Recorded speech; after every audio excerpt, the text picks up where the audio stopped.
Continuing our political coverage, the child tax credit is a benefit to help parents with the everyday expenses of childcare. During the pandemic, the Biden administration expanded that credit to include more families and monthly payments instead of a lump sum at the end of the year. Now, 1 year after the expansion's end, Louisiana families are finding themselves thrust back into poverty without the extra support. My name is Shaquila Green. I'm originally from Denver. I've been in Louisiana since 2016, and I've been at St. Vincent de Paul since July 31st of this year. Happy, and clap your hands. Can you tell me a little bit more about what brings you here? Well, I fell on hard times, mainly due to my son being autistic, and I couldn't work anymore, so I lost my apartment and had to come here. It's a last resort. Yes. Green worked at a clinic in Baton Rouge before things went south. She cared for her sick mother and her son Malachi, who she just discovered needed special care. Care that was expensive. The bills started to pile up. I couldn't find any childcare. Just seems like there's a lot of kids with autism, so everything was full. And I had my mother helping me, who's sick and lives in New Road. So we tried that for a while, just going back and forth and getting up at 4 in the morning and taking them out there to come to work out here, to go back there and to come home, 9 o'clock at night. And eventually it just got hard because her days of doing dialysis, I couldn't miss work. I was, I had started a new job, and once that happened, it just kind of, just went downhill, not being able to find that childcare that he needs. Green supplemented her income with money from the child tax credit expansion. The credit is an already existing tax benefit for some families with children, but in 2021, the credit was expanded to allow more low-income families access. It also supplied $250 to $300 monthly payments to those who qualified instead of a lump payment at the end of the year. Those $300 per child kept Green going. And so do you think that the child tax credit expansion being pulled, do you think that directly affected your circumstances? 75% of it, yes. 75%? Yes. That's a big chunk. Yes. But when that expansion ended, it was like starting over at square one. Can you tell me what you're feeling right now? Just kind of overwhelmed.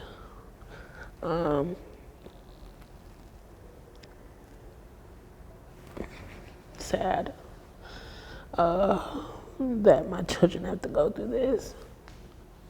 Just talking about it. I'm proud of old wounds. Just never want to go through this again.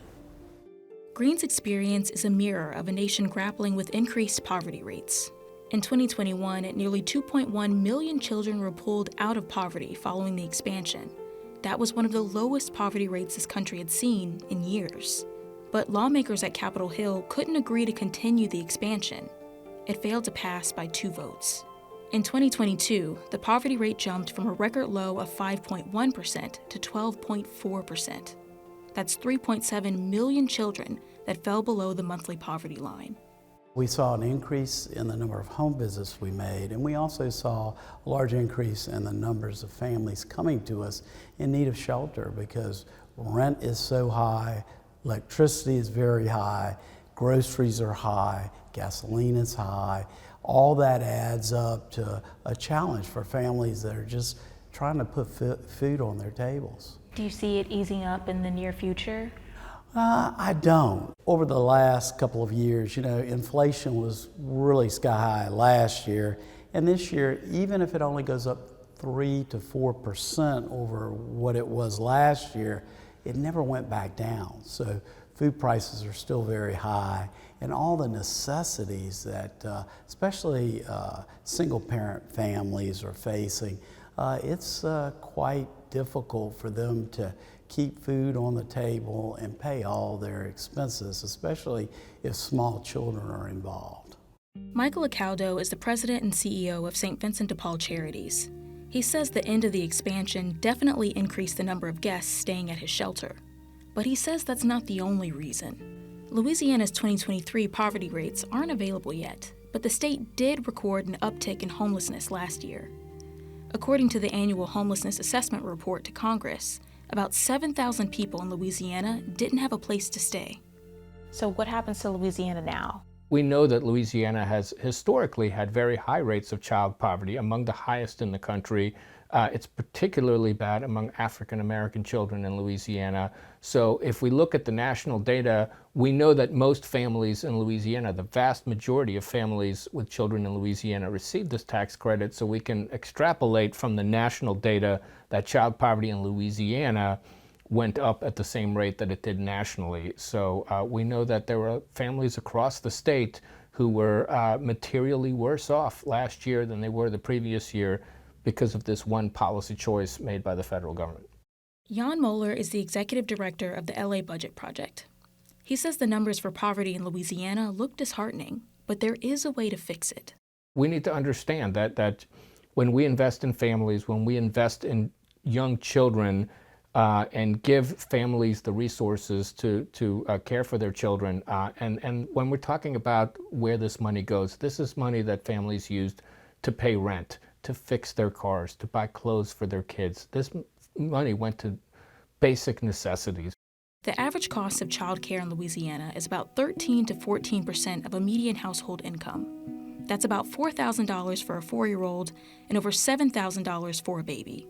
While the state has invested in early childhood programs, the funding still isn't enough to nudge the state's child poverty rate. The Early Childhood Care and Education Commission estimates that the state should spend about $115 million more per year to benefit families in the most need. We're not talking about luxuries here, luxury items. Raising kids is expensive, and if we can build a stronger safety net around families, then we increase the chances that every kid in Louisiana has a chance to live a full, productive life and reach their full potential. My face. Come on. Are you hungry? But don't lose hope for Green and her family just yet. She just got word of a new source of financial assistance. We're waiting for that. And then we're going to find a school for him so I can get back into work and find a daycare. And apply for some assistance for daycare for the younger baby, so I can get back to work and move into our new home. Oh, so you have a new home lined up? Yes. That's hopefully. exciting. Yes. I'm excited. A couple more things we have to go through, but it's looking really bright. See, so there's a silver lining. Yes. Something's happening. Things are changing. Yes. Good things. Yes.